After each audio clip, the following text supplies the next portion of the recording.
So here we are, day 5. We're halfway through this project. Yesterday we got ready to put the back layer together. We got all of the embellishments and we got the background piece all ready to go. So we are ready to assemble it.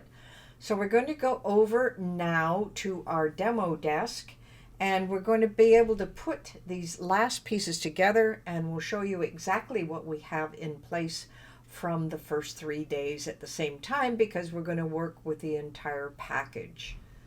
All right, this is what we had worked on day 1, 2, and 3. This is our foundation, and now we're going to be working on the next section. And let me just grab it here. And this had the fireplace and the 2 chairs and the cat. Now this is a smaller fireplace than I had you make. But the first thing we want to do is we want to put on the decor long before we put it onto our background, because the decor is a little tougher. So we have 2 wings here that we're going to push in, and those will be glued on, but we'll do that in a moment. But I really want to put in our decor first, and of course we wanted a fireplace and a couple of chairs. I'm simply going to use the glue for the fireplace and just at the bottom here, because we want it to poke up through the top because we have a lot of stuff to go on. I'm going to try and center this. Now for the chairs and the cat, we have a couple of things that we can do, and of course one of them would be using things like foam pads to give it a little extra push and a little extra 3D. So I'm just going to use a larger pad at this point. I'm just going to put it in the back of the chair, pull off the backing, and this chair will go on this side, and as you can see, it just gives it a little extra shadow and a little extra appeal. Let's grab the next chair, do the same thing.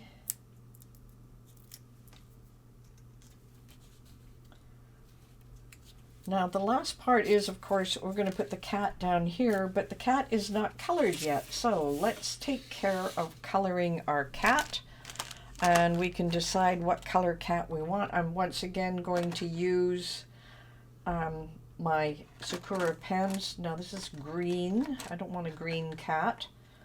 Well, maybe a brownish colored cat, that would work. So once again, you want to be able to color these in. You want the cat, you want to give it some extra color here. There we go. Got cat sleeping here. Just take a second or two to color in our cat. Now this will be a liquid pen that's going to come out liquid very momentarily. Don't worry about going over the black. You will be able to see right through it. And then here's the rest of our cat as well.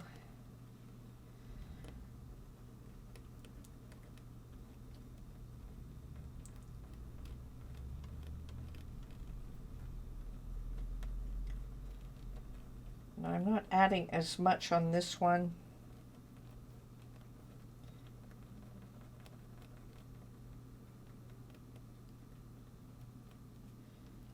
I don't want to get too much liquid on this one because I'm going to have to handle it right away. So we have a cat. Looks like we have our basket here. That's going to be a different color. So we can choose to have, let's have a green basket on this one. Remember, these are new pens for me, so I have to remember to pull the nib off. So let's now go over here and grab our basket.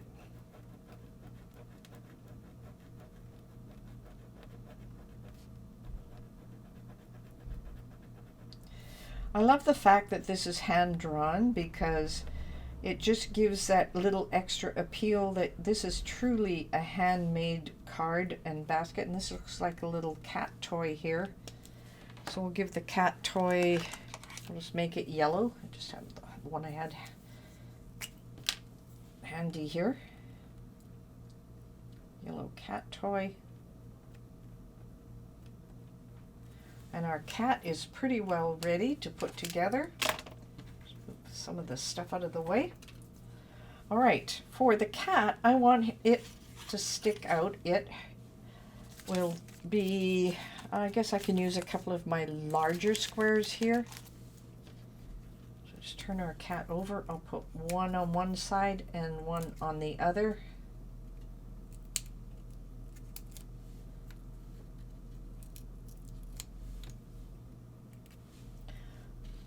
I'm just going to place the cat up by the fire. I still want to see the fire, but then I want the cat to show as well. As you can see, we've got all of that part and parcel put together. Now let's grab the background, because what we're going to do is glue this on to the background, and I need the glue for this one because we're going to have to line things up, and we're going to try and do it at the same time. So just a little S of glue on both sides. Put the lid back on. Now the key here is you want to match up the two fold lines and the bottom. So we'll start with this side, and it's going on the back part, not on the wing, but on the back part. There we go.